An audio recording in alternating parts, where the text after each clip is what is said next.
할렐루야.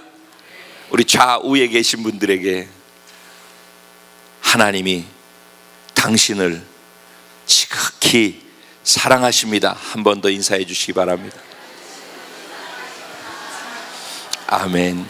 아멘. 우리는 그 사랑을 받고 있습니다. 오늘 말씀 속에서도 하나님께서 우리를 어떻게 사랑하시는지 확인하는 시간이 될 줄로 믿습니다. 우리를 사랑하시는 사랑의 하나님의 음성을 말씀을 통해서 함께 듣겠습니다. 은혜 받으실 하나님의 말씀은 사무엘상 22장입니다. 사무엘상 22장 1절부터 5절까지 말씀만 같이 함께 보도록 하겠습니다. 하나님 주신 말씀은 사무엘상 22장 1절부터 5절까지 말씀입니다. 제가 한 절, 여러분 한 절 교독하시고 5절 말씀은 한 마음 한 뜻 한 목소리로 합독하겠습니다. 1절 제가 시작합니다. 그러므로 다윗이 그곳을 떠나 아둘람 굴로 도망하매 그의 형제와 아버지의 온 집이 듣고 그리로 내려가서 그에게 이르렀고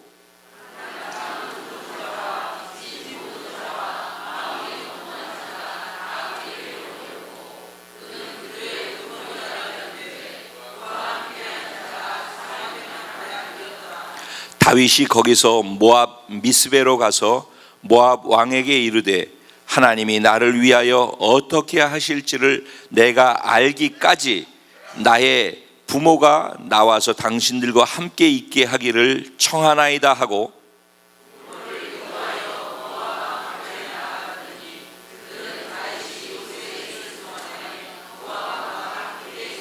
다 같이 선지자 갓이 다윗에게 이르되 너는 이 요새에 있지 말고 떠나 유다 땅으로 들어가라.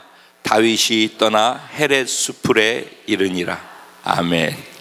오늘 이 말씀 가지고 아둘람 공동체에 속한 자 바로 당신입니다. 이런 제목으로 주시는 은혜를 나누려고 합니다.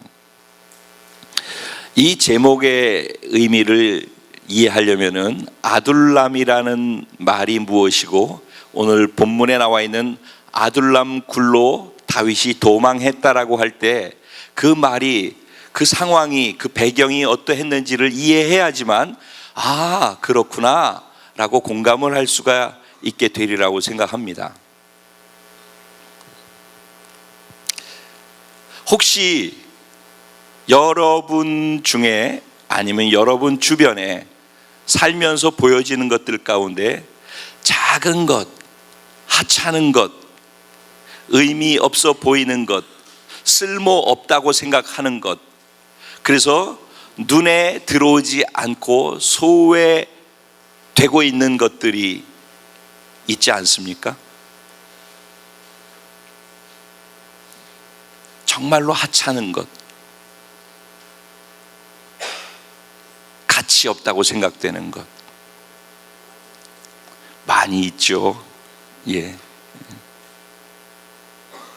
때로는 자기 주변의 사람들 중에도 그렇다라고 생각되어지는 사람이 있을 수가 있습니다.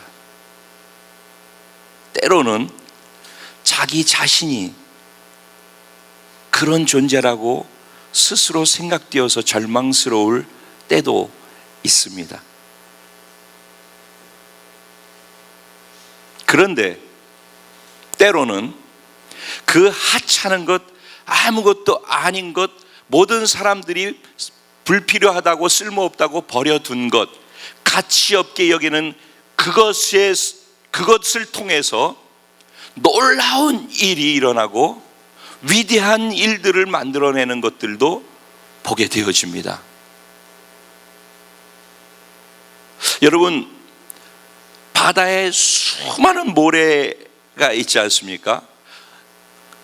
보기 좋습니다. 근데 모래알 하나를 보면은 정말 별거 아니에요. 그래서 우리는 모래알을 가지고 중요하다 생각하지 않습니다.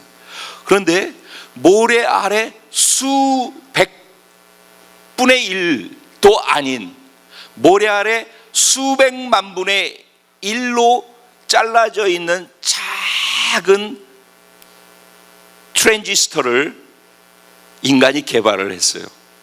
모래 아래 수백만 분의 1의 작은 사이즈를, 그런 것들을 결합해서 만들어내는 게 반도체입니다. 그리고 오늘날 그것이, 그 반도체가 우리들 정보 시대를 열어서 IT 혁명이라고 하고, 오늘날 우리가 쓰는 컴퓨터의 인터넷들은 그래서 수많은 정보들을 공유할 수 있게 되어지고 6개월에 한 번씩 지구상에 있는 모든 정보가 업그레이드, 그 양 이상으로 업그레이드 되어지는 그런 시대에 우리는 살고 있습니다. 그러니까 작은 것, 하찮아 보이는 것, 그 안에 위대하고 엄청난 놀라운 것들이 생겨날 수 있다는 것입니다. 그 안에 가능성이 충분히 있다는 것입니다. 혹시 자기 자신을 보면서, 혹시 자기의 삶을 보면서, 혹시 자기 눈에 보이지는 하찮은 것을 보면서 이제는 가능성이 없다라고 소외시키고 포기해버린 부분이 있다면, 그 안에서 희망과 생명을 볼 수 있는 은혜가, 새롭게 시작할 수 있는 기회의 은혜가 오늘 우리 모두에게 주어지게 되기를 주님의 이름으로 축원드립니다. 성경에 보면은 그런 일들이 사실 너무 많이 있습니다. 성경을 떠나서 일반적인 일들 가운데에서도 그런 사례는 또 많이 있습니다. 얼마 전에 글로벌 성공 시대라고 하는 프로가 KBS에서 있는데, 그 가운데 지금 알리바바, 전 세계 최고의 그 인터넷 홈쇼핑 센터를 열었던 알리바바의 마윈 회장이라고 하는 사람의 이야기가 거기 나왔었습니다. 저는 잠시 뉴스를 틀어보려고 하다가 그걸 보게 되어졌는데 눈을 뗄 수가 없었어요. 너무 귀한 내용들이 거기 많이 있어서. 그래서 그거를 어느 날 교회에서 다 같이 한번 보고선 나눔을 가졌으면 좋겠다라는 생각까지 하면서 그 시간을 제가 집중해서 보게 되어졌습니다. 그 내용 중에 다 소중하고 뭐 하나도 버릴 것이 없는 그런 내용들인데, 오늘 제가 연결해서 나누고 싶은 것은, 그 마윈 회장이 처음에는 우리나라 돈 수십만 원 정도를 가지고 미국으로 건너갔어요. 그리고 그곳에서 정말 많은 어려움들을 겪게 되어집니다.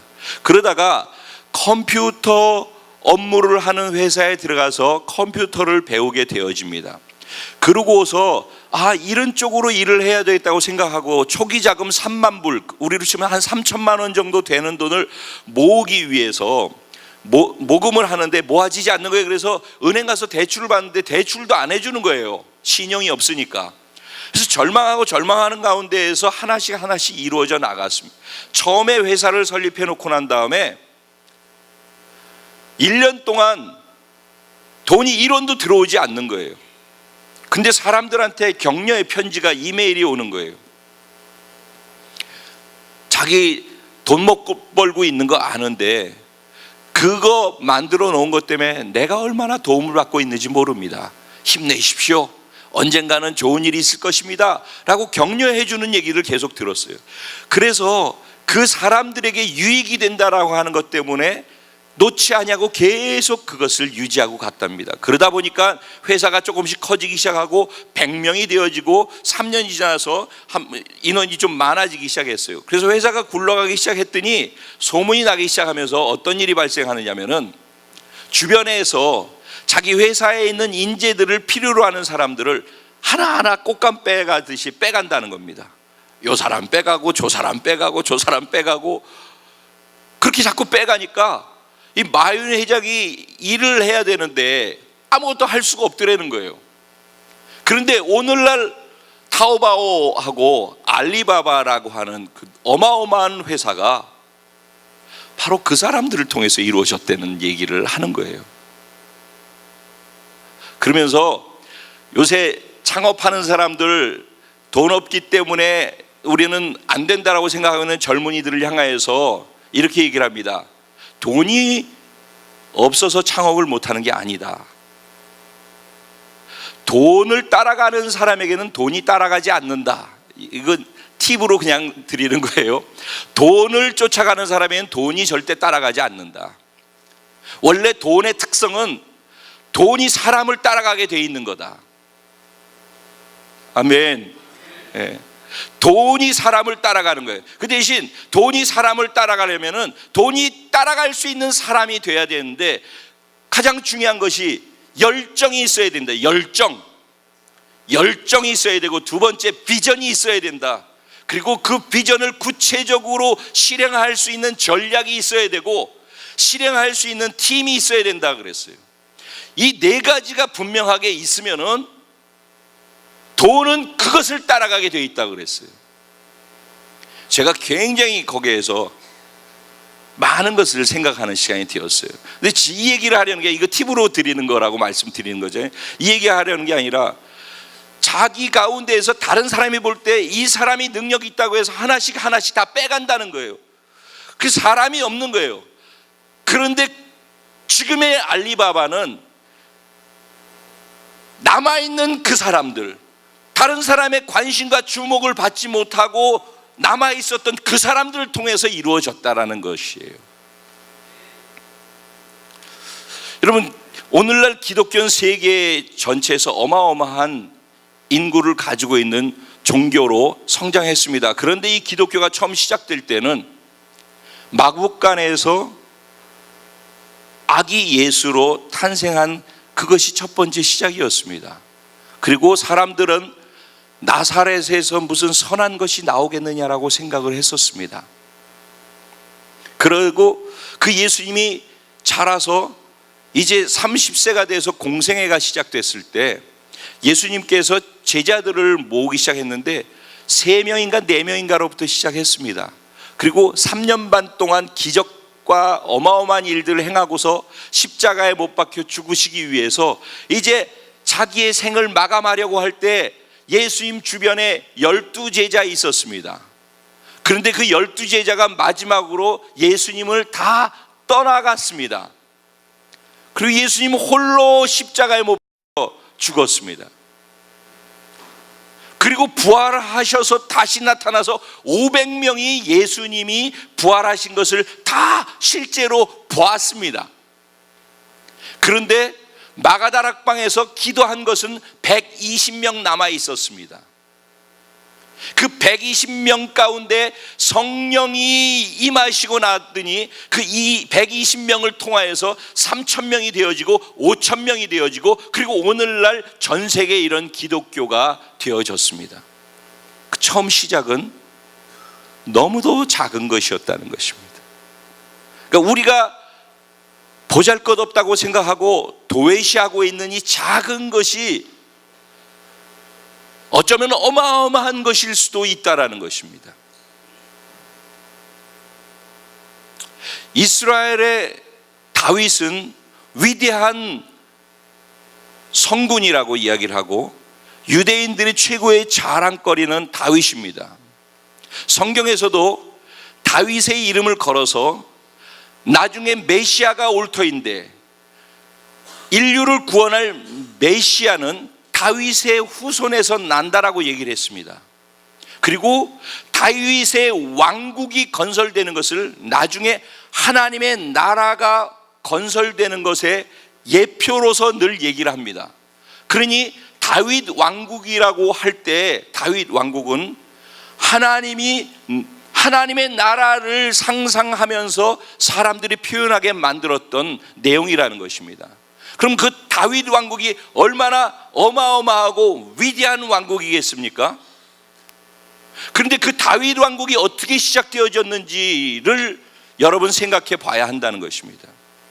오늘 본문의 내용은 다윗 왕국, 위대한 다윗 왕국이 어떻게 시작되어졌는지에 대해서 이야기하고 있는 것입니다.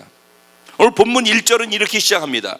그러므로 다윗이 그곳을 떠나 아둘람 굴로 도망하매 그의 형제와 아버지의 온 집이 듣고 그리로 내려가서 그에게 이르렀고, 환난당한 모든 자와 빚진 모든 자와 마음이 원통한 자가 다 그에게로 모였고 그는 그들의 우두머리가 되었는데 그와 함께한 자가 400명 가량이었더라 그랬어요. 이게 위대한 다윗 왕국의 시작입니다.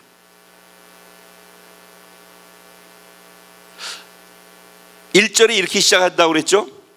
그러므로 다윗이 그곳을 떠나 그랬어요. 그러므로 앞에 무슨 일이 있었을까요?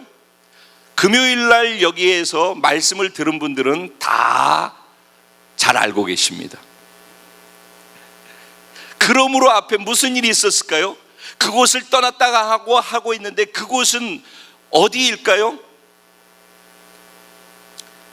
잠깐 다윗의 이야기를 그래서 해보려고 합니다.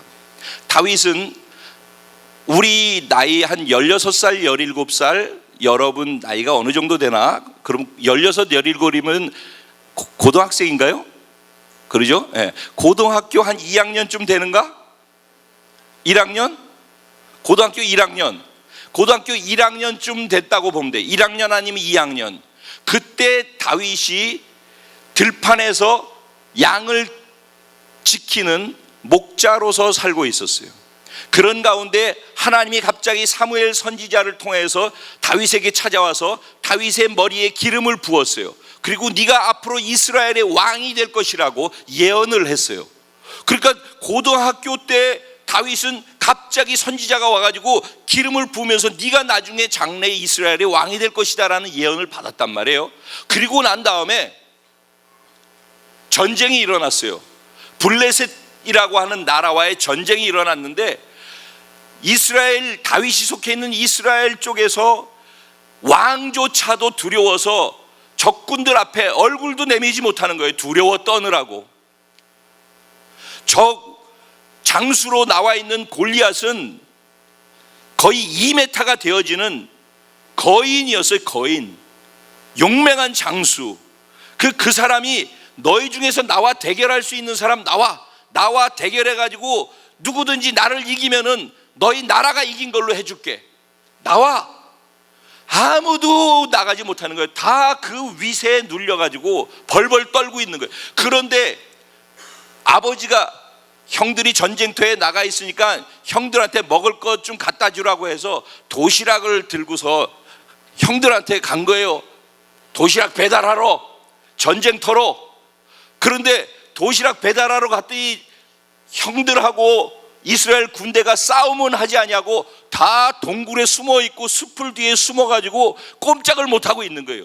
그런 모습을 보면서 이게 무슨 일이지? 왜 이런 일이 일어날 수 있지? 물었어요. 그랬더니 저기 봐라, 저기 적 장군이 저렇게 큰데 누가 저기 나갈 수 있겠느냐, 이렇게 얘기가 된 거예요. 그랬더니 그때 다윗이 어떻게 했어요? 하나님을 믿는 백성들이 하나님을 모르는 저 이방 백성들 앞에서 이렇게 두려워 떨 수가 있느냐? 라고 얘기하면서 내가 나가서 저 적군 장수와 싸우겠다고 그랬어요. 그랬더니 모든 사람들이 말리고 형들은 너는 지금 여기 소풍 온 줄 아느냐? 어디서 네가 조그만 게 까불고 우리 집 막내가 이렇게 해가지고 오히려 다윗을 막았어요. 그래도 다윗이 나는 나가서 싸울 수 있습니다 그랬더니 사울 왕이 뭐라고 했냐면 그러면은 그냥 나가지 말고 갑옷을 줄 테니까 갑옷을 입고 그 다음에 창과 칼을 들고서 나가서 싸워라 그랬어요. 그랬더니 그가 뭐라고 했냐면은 나 이런 거 다 필요 없습니다. 나는 내가 믿는 하나님이면 됩니다. 난 하나님의 이름으로 나가 싸우겠습니다. 그리고서 적을 향해서 나가는데 달려나가니까 저기서 조그만 게 뭘 하나 그냥 맨손으로 맨몸으로 달려나오니까 이거 뭐지? 그리고 넌 뭐냐?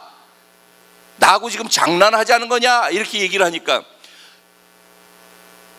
내가 칼도 없고 창도 없지만은 만군의 여호와의 이름으로 너에게 나아간다 그러면서 시냇가에서 돌멩이 5개를 들어가지고 그 돌멩이로 딱 쐈는데 여기 직방으로 정수리에 맞아가지고 그 자리에서 뒤로 넘어져가지고 그가 한 방에 죽어버리게 되어졌어요. 그랬더니 이스라엘의 모든 군대와 왕조차도 난리가 난 거예요.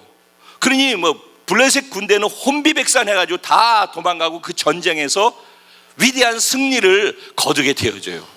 그때부터 다윗이라는 이름이 이스라엘 백성들 가운데 쫙 퍼지게 되는 거예요. 그리고 소문이 나는데 뭐라고 하느냐, 사울왕, 그 당시 사울왕을 향해, 사울은 천천인데, 죽인 자가 천천인데 다윗은 만만을 죽였다. 그러니까 사울왕은 장수의 능력이 있는데 다윗은 왕의 능력을 가졌다라고 이렇게 사람들이 칭찬을 하기 시작했어요. 얼마나 좋은 얘기예요. 그런데 그렇게 칭찬을 받고 왕이 너는 이제부터 내 군대 장관이야, 내 오른팔이야, 내 옆에서 나를 지키고 이제부터 넌 그렇게 해, 그리고 내가 너를 사위로 삼을 테니까 내 딸과 결혼해, 이렇게 되어져서 왕의 사위가 되어졌어요. 그러니까 한순간에 완전히 위치가 바뀌었죠. 신분도 바뀌게 되어졌죠.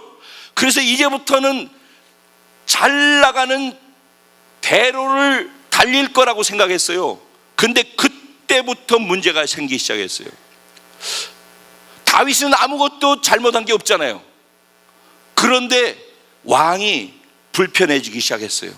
마치 선조 대왕이 이순신 장군이 나가가지고 사람들 앞에서 그냥 전쟁에서 이기고 불가능한 전투에서 싸움에서 이기고 그렇게 돼서 이순신 자꾸 그러니까는 저 이순신이 이러다가는 나를 치겠구나, 그래서 자꾸 이순신을 뒤로 빼잖아요. 그러죠? 그런 것처럼 다윗은 그렇지 않은데 사울은 그렇게 생각을 하는 거예요. 그리고 시기하고 질투하고 미워하기 시작하더니만 분노하기 시작하고 두려워하기 시작했어요.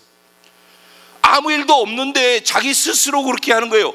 그러더니만은 나중에 그 분노가, 두려움이 죽여버려야 되겠다, 나의 정적이니까 끝내야 되겠다고 생각하고 다윗을 잡으러 가기 시작했어요. 근데 그것을 눈치챈 다윗이 그때부터 도망을 다니기 시작했어요. 그래서 사막 광야로 도망을 다니기 시작합니다. 광야를 도망 다니는데 왕이, 생각해 보세요, 하루 이틀이 아니라 왕이 수년 동안을 군대 3,000명을 풀어가지고 사막에서 숨어 있는데 그걸 이잡듯이 잡으려고 쫓아다니니 버틸 사람이 얼마나 있겠습니까? 그리고 그 마음이 얼마나 고통스럽겠습니까? 잘못한 것도 없는데 오해받아가지고 이렇게 고통을 겪으니까 감당할 수 없는 거죠. 그리고 여기 있다가 죽겠다 싶으니까 그가 도망간 곳이 적군 골리앗 장군의 나라였던 블레셋으로 그가 도망을 갔어요. 즉 망명을 간 거예요. 그래서 남의 나라로 도망가서, 자기 나라가 안전하지 않으니까 남의 나라로 도망을 갔단 말이에요. 도망을 갔는데 그 나라 사람들이 이렇게 보니까 다윗을 다 알아본 거예요. 모를 줄 알았어. 그런데 다윗을 다 알아본 거예요. 그래가지고 저 다윗 아니야, 다윗. 그러니까는 그 나라 왕이 이렇게 보고서 다윗이면 안 되는데 생각을 하고 있었을 거 아니에요. 그랬더니 다윗이 그런 분위기를 보고서 자기를 알아본 거를 눈치채고선 이대로 있다간 여기서 죽겠구나 싶은 거예요. 그래가지고 미친 척을 하기 시작한 거예요. 그래서 성문 앞에서 갑자기 침을 질질 흘리고 눈알이 이상하게 되면서 괜히 성문에다 낙서를 하기 시작하고 침을 흘려서 수염 밑으로 줄줄 침이 흐르게 되니까 왕이 그 모습을 보더니만은, 아니 우리나라에 미친놈이 없어가지고 미친놈 하나를 또 우리 성 안으로 들이려고 그러냐? 우리 성 안에 들어오지 못하게 해. 그래가지고 성에 들어오지 못하고 그 나라에서 또 쫓겨나 버렸어요. 이때 다윗의 심정이 어떠했을까요? 왕으로 기름 부음을 받고 고등학교 때, 그리고 적군 장수를 물리쳐가지고 모든 사람들의 칭찬을 받고, 그리고 왕의 사위가 되고 군대 장관이 되었는데 한순간에 도망자의 신세가 되어지더니만은 자기 나라에 있을 수 없어서 사막에 있다가 결국은 남의 나라로 도망갔는데 거기서 죽을 것 같으니까는 갑자기 미친 사람 흉내를 내면서 침 질질 흘려가지고 간신히 살아남았단 말이에요. 그랬을 때 그 자리에서 막 쫓겨났단 말입니다. 쫓겨난 직후의 얘기가 오늘 본문의 내용이에요. 이해가 다 되시죠? 이제 배경이 다 이해가 됐어요. 제가 이렇게 풀어서 하는 것은 우리 초등학생들, 중고등학생들이 있기 때문에 여러분들이 듣기 편하게 이해하면서 같이 어른들하고 말씀을 들을 수 있게 하기 위해서 이렇게 쭉 풀어서 설명을 하는 거예요. 여러분들도 이해가 다 되시죠? 옛날 얘기처럼 하니까 그랬으면 좋겠어요. 제 바람이에요. 자, 이제부터는 제가 여러분들한테 할 얘기를 하면서 이제부터는 제가 말씀으로 들어가서 정리를 좀 해보겠습니다. 자, 그런 다윗이, 그런 아픔과 상처를 가지고 있는 다윗이 그곳을 떠나서 간 곳이 어디였는가? 아둘람 굴이라고 하는 곳이라는 거예요. 아둘람이라고 하는 단어의 뜻은 격리된 곳, 피신처, 피난처, 이런 뜻이 담겨 있어요. 아둘람이라는 원어의 뜻이 그런 뜻이에요. 그래서 아둘람이라고 하는 것으로 도망갔다고 그랬어요. 그런데 다윗이 그곳으로 도망갔다는 소식이 막 다 들리니까는 다윗의 부모 형제들이 다윗이 있는 곳으로 수소문해서 찾아온 거예요. 그런데 그들만, 가족들만 온 게 아니라 오늘 뭐라고 그래요? 빚쟁이 때문에 쫓겨다닌 사람, 사람들한테 핍박받아 가지고서 마음에 상처받은 사람, 원통함이 사무쳐 있는 사람, 이런 힘들고 지치고 어려운 사람들이 다 어디로 찾아왔대요? 다윗에게로 찾아왔어요. 왜? 다윗은 원통한 사람이었기 때문에, 다윗은 고통과 고난당하는 사람이었기 때문에, 다윗은 쫓겨다니는 사람이었기 때문에 아픈 사람이 아픈 사람의 마음을 아는 거예요. 상처받은 사람이 상처받은 사람의 마음을 이해하는 거예요. 그런 사람들이 다윗에게로 몰려왔어요. 그래서 400명쯤 됐다는 거예요. 오늘 본문의 내용이 그런 의미입니다. 그런데 그런 사람들이 모였을 때 어떤 일이 일어날까요? 여러분, 우리가 잘 알다시피 상처를 많이 받고 자란 사람, 남한테 피해를 많이 당한 사람, 핍박과 환난 가운데 고난 가운데 있으면서 원통한 마음에 사무쳐 있는 사람들이 몇 사람만 모여서 같이 있다고 해보셔요. 심각해집니다. 다 상처받은 것 때문에 사실은 아무 말도 아닌데 괜히 마음이 불편하게 들려요. 저 사람은 너무 편안하게 편안한 얘기를 했는데 저 말 속에 무슨 뜻이 있지? 뭔 뜻이 있어? 아무 뜻도 없지. 근데 무슨 뜻이 있다고 생각해. 오늘 만약에 제가 이렇게 얘기를 하면은 그냥 여기서 얘기한 것만 그냥 듣고 가슴에 담고서 아 그렇구나 하고서 단순하게 그걸 믿고 가면 되는데 집에 가가지고선 그 말 뒤에 뭔 뜻이 있지? 생각하기 시작해. 그러면 복잡해지기 시작하는 거예요.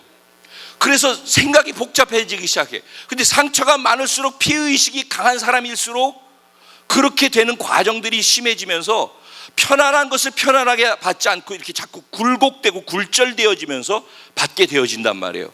그러면 그런 사람들이 많이 모이면은 복잡해져요. 어려워져요. 인간관계를 편안하게 만들어가기가 참 힘들어지는 거예요.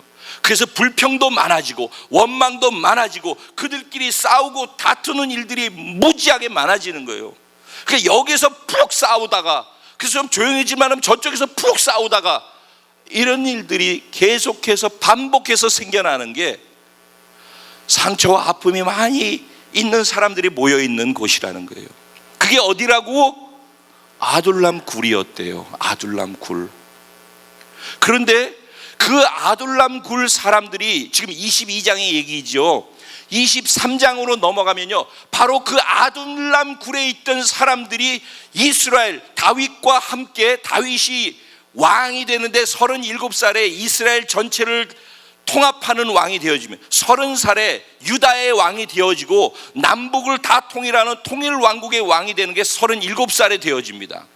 그런데 그때 이스라엘의 왕국에 오른팔 왼팔 장관급들 중요한 요직에 있는 사람들이 다 누가 그것을 하게 된다고요? 이 상처와 아픔 속에, 원통함 속에 늘 찌그락짜그락하고 싸우고 부족해서 여기서 뭐가 선한 것이 나올까라고 했던 그들을 통해서 이스라엘 공동체가 세워지고 통일 왕국의 기둥이 세워졌다는 것이에요. 그리고 그 이스라엘 왕국이 다윗 왕국이라고 일컬어지고, 오늘날 그 다윗 왕국이라고 얘기하면 하나님 나라 다시 오실 예수 그리스도가 완성한 나라를 우리는 떠올리게 된다는 것입니다. 그렇다면 오늘날 우리들이, 이스라엘 백성들이 생각하고 있는 다윗 왕국, 위대한 다윗의 왕국, 그 시작이 무엇으로 시작했는가 하는 것입니다. 이렇게 정말로 아무것도 아니라고 하는, 하찮은, 사람들의 눈에 다 소외당해서 여기서는 선한 것이 없어라고 하는 바로 그런 사람, 그런 장소에서 나왔다는 것입니다. 어떻게 그게 가능했습니까? 다윗에게는 왜 이런 일이 일어났습니까? 지난 금요일 날 그랬어요. 다윗이 이렇게 된 것은, 그 위대한 골리앗을 쓰러뜨렸던 다윗이 골리앗을 쓰러뜨릴 수 있었던 유일한 것은 무엇 때문이었습니까? 골리앗의 사이즈를 보지 않았어요. 블레셋 군대에 그들이 가지고 있는 군의 위용이라든가 군사력 같은 것을 계산하지 않았어요. 그냥 자기 혼자서 나아갔는데 뭐만 보고 나아갔어요?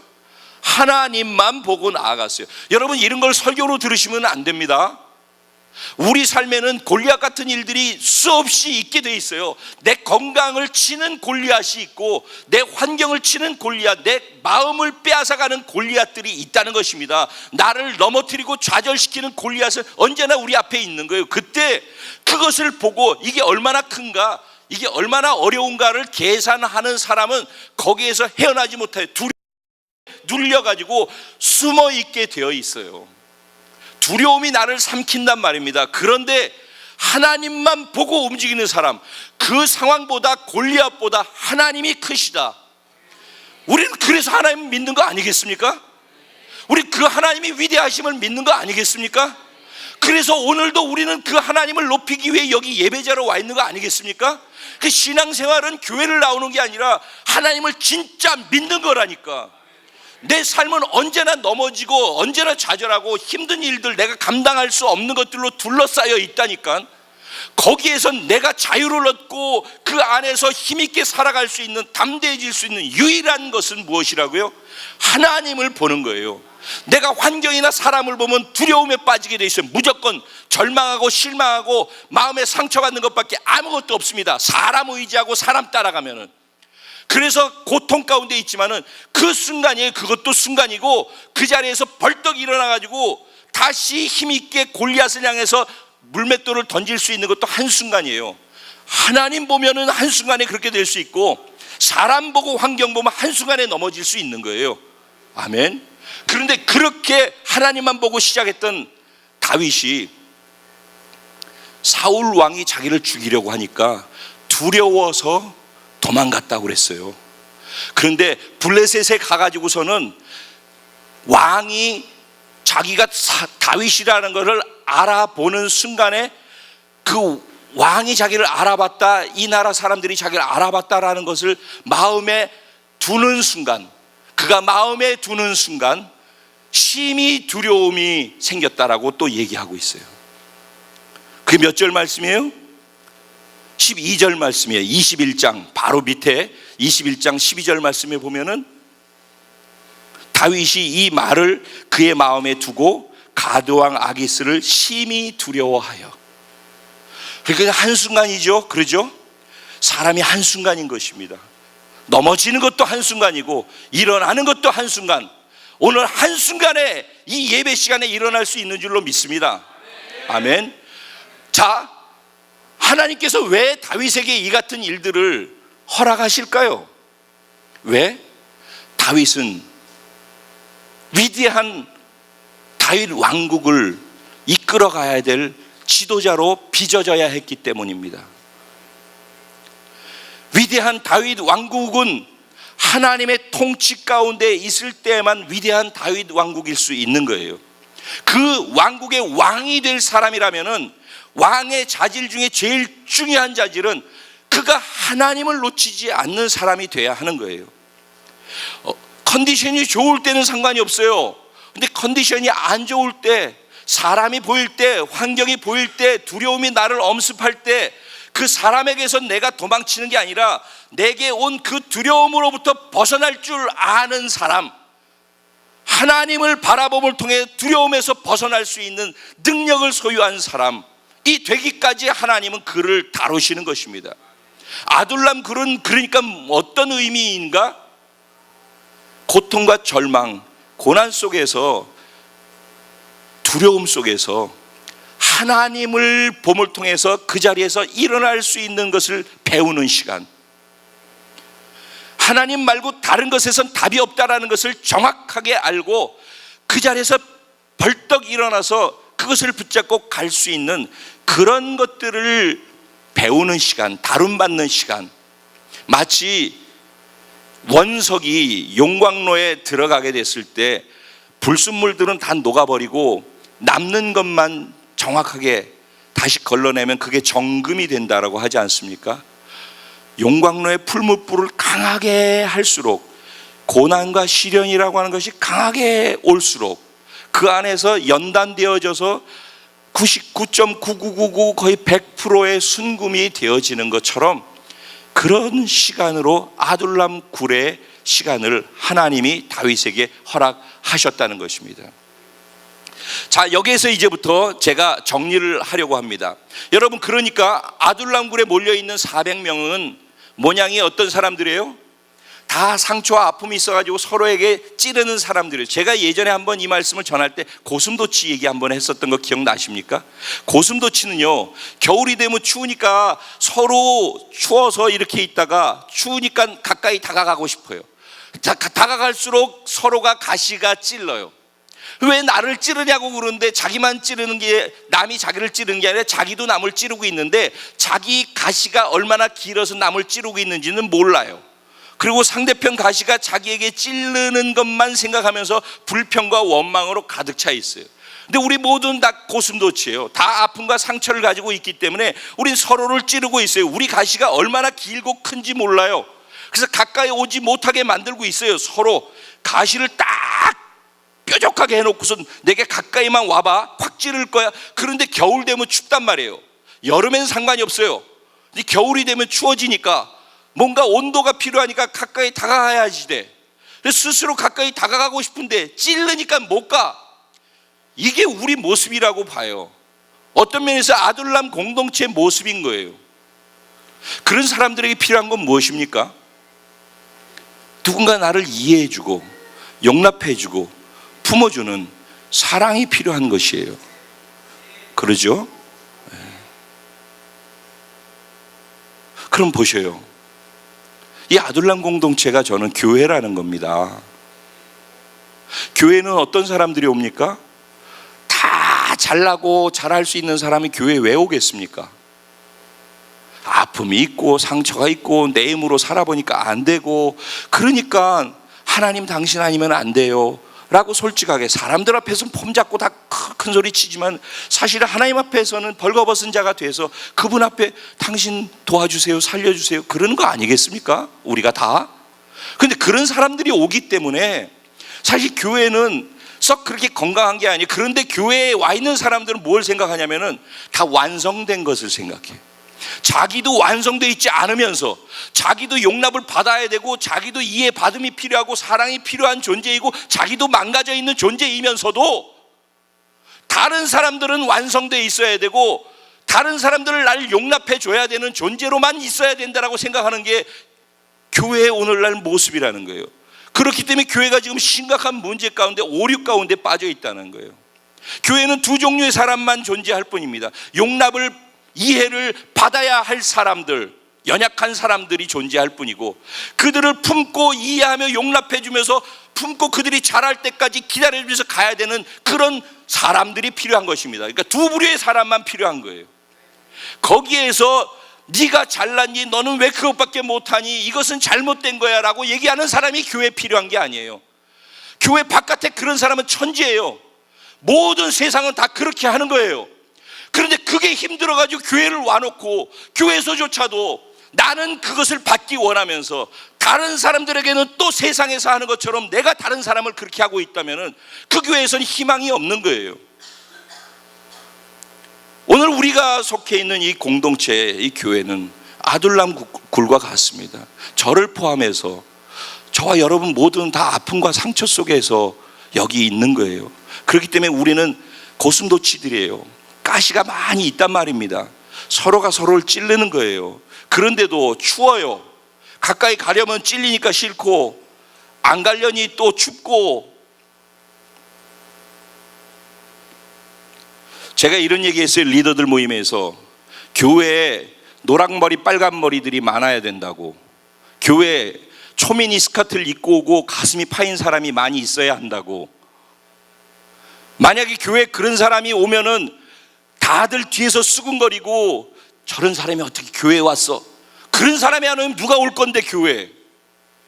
다 멋있고 다 준비 잘 돼 있는 사람들만 교회 다니면 그게 교회입니까? 교회는 그렇지 못한 사람들이 용납받기 위해서 필요한 곳 아니겠습니까? 저도 그래서 여기 있는 것 아니겠습니까? 우리 모두는 다 그게 필요한 사람들 아니겠습니까? 전 우리 공동체가 아둘람 공동체가 됐으면 좋겠습니다. 근데 아둘람 공동체는 그런 사람들만 있었는데 어떻게 이스라엘 왕국을 지켜나가는 장수들, 기둥들이 될 수 있었죠? 이유는 그 공동체는 용납해주고 이해해주는 사랑의 공동체였기 때문이에요. 다 그런 사람들 가운데 그들을 품어주는 다윗이 있었단 말이에요. 왜냐하면 다윗은 아픈 사람이었어요. 다윗은 상처받은 사람이에요. 다윗은 얼마나 사람들이 힘들어하는지를 누구보다도 더 잘 아는 사람이에요. 그리고 그런 다윗에게 기대고 싶은 사람들이 다 찾아온 거란 말이죠. 그리고 다윗은 자기가 아파봤기 때문에 이들이 자기를 찾아왔을 때 얼마나 힘들고 어려운 가운데 자기를 찾았을까를 헤아리면서 그들을 다 품고 가고 있는 거예요. 그러면서 많은 사람들이 다윗을 통해서 이해와 용납을 받고 그들에게 필요한 사랑을 공급받게 되어졌어요. 그런데 교회는 용납받고 이해받는 것이 필요하지만 용납해주고 이해해주는 사람도 있어야 하는 것입니다. 어떻게 그렇게 바뀌어질 수 있을까요? 교회가 생명 공동체이기 때문에, 생명이 없으면 자라남이 없다고 그랬습니다. 생명이 있으면 자라나는 것입니다. 변화되고 성숙되는 것입니다. 그러니까 지금은 용납받아야 되고 이해받아야 되지만 어린아이 같고 유아에 있기 때문에 똥 싸고 오줌 싸고 다 그렇게 냄새나는 그런 모습에 있지만은 생명체이기 때문에 자란다는 것입니다. 변화가 일어난다는 것입니다. 지금은 용납받고 이해받아야 되는 위치에 있지만은 어느 순간이 가면은 자라나서 용납해 줄 수 있는 사람, 이해해 줄 수 있는 사람으로 성숙된 공동체의 일원으로 자라가게 된다는 것입니다. 그것이 생명이 있는 공동체의 특징이라는 것입니다. 우리에게는 용납해 주는 사람들이 필요합니다. 이해해 주고 사랑해 주고 품어 주는 사람이 필요하다는 것입니다. 여러분은 용납받는 사람으로 있겠습니까? 용납해 주는 사람으로 있겠습니까? 어느 누가 잘난 것이 없습니다. 하지만 교회에는 두 종류의 사람이 다 있어야 하는 것입니다. 여러분은 어디에 속한 사람이 되기를 원하십니까? 여러분들에게, 개인에게 맡기겠습니다. 다윗은 그 가운데에서 그들의 상처를 어루만져 주면서 그들을 자라게 했습니다. 그들을 훈련시켰습니다. 그러면서 그들에게 보여주는 영롱한 꿈과 비전을 제시했습니다. 하나님이 나에게 기름을 부었다. 하나님이 나를 통해서 하나님이 꿈꾸는 나라를 세우기를 원하신다. 우리는 오합지졸이고 아무것도 할 수 없고 연약하고 이렇게 늘 싸움밖에 하지 못하는 그런 존재들이지만 그런 여기에 하나님이 함께하고 계시지 않느냐. 우리의 희망과 가능성은 하나님이 지금 여기 우리와 함께 계시기 때문에 가능하다. 나의 나됨은 하나님이 나와 함께 하시기 때문에 나의 나됨이 있는 것이다. 그들의 비전, 하나님 나라 공동체를 그 아둘람 굴에 오합지졸 같은 그들에게 심어주었던 것입니다. 그래서 그들은 굴에 숨어서 살았지만, 쫓겨다니며 살았지만, 쫓김을 당하면서도 그들을 한 가지 놓치지 않는 것이 있었습니다. 하나님 나라의 비전이었던 것입니다. 꿈의 공동체. 지금은 굴 속에서 앞뒤가 꽉 막혀 있고 캄캄해 아무것도 보이지 않는 그런 곳에 살고 있지만, 환경은 나를 다 깜깜하게 막고 나아갈 길은 없지만은, 하지만 그의 꿈속에는 영롱하게 보이는 비전이 있었다는 것입니다. 앞으로 하나님이 이 왕국을 세워서 하나님의 왕국으로 세워갈 것이라는 그런 위대한 비전을 그들 가슴 속에 품고 있었다는 것입니다. 다윗은 그들에게 그 비전을 계속해서 제시해 주었던 것입니다. 아둘람 공동체는 소외된 자들이 사랑받고 용납받는 공동체였습니다. 그런가 하면 아둘람 공동체는 생명이 있기 때문에 자라나고 성숙되는 공동체였다는 것입니다. 그리고 아둘람 공동체는 왜 존재하는지 현재가 아니라 미래에 우리가 무엇을 해야 될지, 어디로 가야 될지를 정확하게 보고 그것을 향해 움직일 수 있는 분명한 비전이 있는 그런 공동체였다는 것입니다. 그리고 아둘람 공동체는 하나님의 임재가 떠나지 않는 공동체였습니다. 그들은 예배하는 공동체였습니다. 그들의 예배 속에서 하나님의 임재를 놓치지 않으려고 했던 것입니다. 자, 이제 마무리를 짓습니다. 2절까지 내용을 봤습니다. 3절부터 5절까지 내용은 이런 것입니다. 다윗이 거기 있으면서 부모님, 그 힘들고 상처받고 어려운 가운데서 부모님을 헤아리는 다윗의 모습을 봅니다. 나는 어렵고 힘들지만 부모님까지 힘들게 하면 안 되겠는데 싶어서 부모님을 안전한 곳으로 모시고자 하는 마음 때문에 모압이라고 하는 땅, 요단강을 건너가면은 모압 땅이 나옵니다. 모압과 에돔 족속들이 사는 땅이 나오는데, 모압 땅으로 건너가서 사울 왕의 영역에서 벗어났습니다. 그러니까 모압 땅은 어떤 면에서는 적의 나라이지만은 여기보다는 안전한 곳이었다는 것입니다, 상대적으로. 그래서 다윗은 부모님을 모시고 모압 왕에게 찾아갑니다. 근데 사실 모압은 어떤 나라이기도 하냐면은 다윗의 증조 할머니, 우리가 잘 알고 있는 룻기의 주인공 룻이 있죠. 룻의 고향이 모압입니다. 그래서 룻의 고향, 증조 할머니의 고향인 모압으로 가서 모압 왕에게 지금 청하고 있는 것입니다. 우리 하나님께서 나에게 내가 앞으로 어떻게 해야 될지를 알려줄 때까지 우리 부모님을 좀 여기에 모실 수 있도록 도와주십시오, 이렇게 청하는 것입니다. 그랬는데 5절 말씀에 보면은 하나님이 저에게 어떻게 해야 될지를 알려주시기까지라고 했잖아요. 그런데 5절 말씀이 뭐라면, 갓이라고 하는 선지자가 다윗에게 와가지고서 이야기를 합니다. 너는 이 요새에 머물지 말고 여기를 떠나서 유다 땅으로 가라 그랬어요. 지금 모압이 있는 모압 땅은 뭐예요? 요새라는 겁니다. 요새. 튼튼하다는 거예요. 사울 왕으로부터 피할 수 있고 오히려 더 안정된 곳이잖아요. 그러죠? 그리고 다윗은 여기에서 좀 쉼을 얻고 좀 숨을 돌리고 싶어 했단 말이에요. 그런데 뭐라고 얘기를 합니까? 선지자가 와가지고 하나님 뜻을 알 때까지 그랬더니 곧바로 하나님 오셔가지고서, 야, 유다 땅으로 다시 가. 얼마나 황당한 얘기입니까? 그랬더니 다윗이 어떻게 했어요? 유다 땅으로 갔더라. 헤렛 수풀로 갔더라. 유다 땅으로 갔다는 얘기입니다. 이 말에서 무엇을 우리가 결론적으로 보느냐?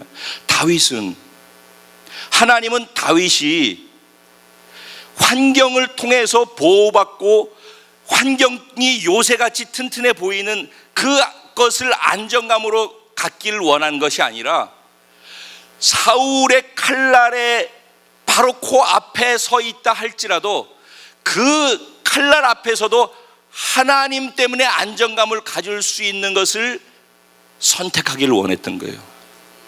그러니까 다윗은 하나님의 임재를 놓치지 않고 하나님이 나와 함께 하신다라는 그 이유 하나 때문에 자신감과 담대함을 잃지 않을 수 있는 그런 훈련을 하나님 계속 요구하고 마지막으로 다윗에게 요구한 것이 그것인 거예요. 유다 땅으로 가라. 거긴 더 위험하지만은 너의 안전 보장은 나로 말미암는 것이다. 할렐루야. 저와 여러분의 인생의 안전의 보장은 하나님 그분 한 분으로 말미암는 줄로 믿습니다. 다른 어떤 것도 의지하지 마십시오. 우리가 의지해서 모압으로 가면은 하나님은 우리에게 찾아오십니다. 그리고 그곳에서 다시 네가 위험하다고 하는 그곳으로 돌아갈지니라. 거기에 내가 너와 함께함이니라. 내가 너의 안정이고 내가 너의 보장이 되느니라. 다윗의 공동체는 힘든 사람들이 모여 있었지만은 용납해주고 이해해주는 사랑 공동체였고, 그리고 생명이 있기 때문에 자라나고 성숙되어져 가는 변화의 공동체였습니다. 그래서 용납이 필요한 자가 많았다가 나중에는 용납해주는 사람들이 많아지는 그런 공동체로 변화되어졌다는 것입니다. 그리고 그들은 희망이 있었습니다. 하나님의 꿈을 가슴속에 두고 지금은 캄캄한 굴 속에 있지만은 반드시 하나님의 그 꿈과 뜻이 비전이 이루어질 것이라는 그런 비전을 가지고 있는 공동체였습니다. 그리고 다윗 공동체, 아둘람 공동체는 하나님의 임재를 지극히 소중히 여기고 거기에만 나의 길과 희망이 있다라는 것을, 그것을 놓치지 않고 가는 하나님의 임재가 있는 예배 공동체였다는 것입니다. 이것이 지금 우리 눈에는 허접하게 보이는 1절과 2절에 소개된 이 사람들이 위대한 다윗의 왕국을 건설하게 되는 비결이었다는 것입니다. 저는 저를 생각해 봅니다. 그리고 저희 교회와 공동체를 생각해 봅니다. 별로 선한 것이 없어요. 다 저를 포함해서 약한 것밖에 없고 답답하고 때로는 우리 서로가 그렇게 생각할지 모르겠어요. 그리고 다 용납받기만 바라고 있는 것 같고, 그런데 그런 여기에 하나님이 희망을 두고 계시고 하나님이 떠나지 않으시고 내가 너희와 함께하고 있다니까. 이게 그냥 제 말이 아니라 하나님이 여기 함께 계신, 임재에 계신 것을 우리가 움직이고 행하는 모든 시간 속에서 확인시켜 주시지 않습니까? 경험시켜 주시지 않습니까? 여기 하나님이 계십니다. 우리 예배 때마다 하나님의 임재는 우리 가슴을 뭉클하게 하는 것입니다. 우리 안에 눈물을 샘솟게 만드는 것이고 우리 안에 기쁨이 회복되게 만들어 주는 것입니다. 왜? 하나님이 여기 계시기 때문에. 내가 너희와 함께하고 너희를 떠나지 않을 것이다. 오늘 우리 공동체 안에 아둘람 공동체가 무엇인지를 생각하기 원합니다. 그리고 제가 바로 아둘람 공동체에 속한 자이고 여러분이 오늘 아둘람 공동체에 속한 자라는 것을 감히 예수 이름으로 선포합니다. 하지만 우리들은 연약하지만 연약한 우리와 함께하는 하나님이 계시기 때문에 결국 위대한 다윗 왕국을 건설했던 것처럼 위대한 하나님의 나라를 우리가 주님이 신랑이 다시 오실 수 있는 그날을 위해서 움직이는 그런 위대한 하나님의 나라를 건설해 나갈 줄로 믿습니다. 저는 확실히 믿습니다. 오늘 이 믿음이 저와 여러분 안에 넘쳐나게 되길 바라고, 그렇다면 나는 무엇을 해야 할 것인지를 생각하며 기도할 수 있는, 그리고 삶의 자리에서 행하며 살아갈 수 있는 은혜가 있게 되기를 주님의 이름으로 축원합니다. 오늘 말씀 생각하면서 같이 기도할 터인데, 여러 가지 많은 얘기를 한 것 같지만 사실은 핵심은 딱 정해져 있습니다. 내게 마음에 와 닿은 그것을 가지고 하나님, 내 이 말씀대로 이렇게 살 수 있게 도와주십시오. 성령님 도와주십시오. 그렇게 하나님을 의지하고 기도하며 가는 시간 갖습니다. 주님의 이름을 간절히 한번 부르고 통성으로 같이 기도합니다. 기도드리겠습니다. 주여!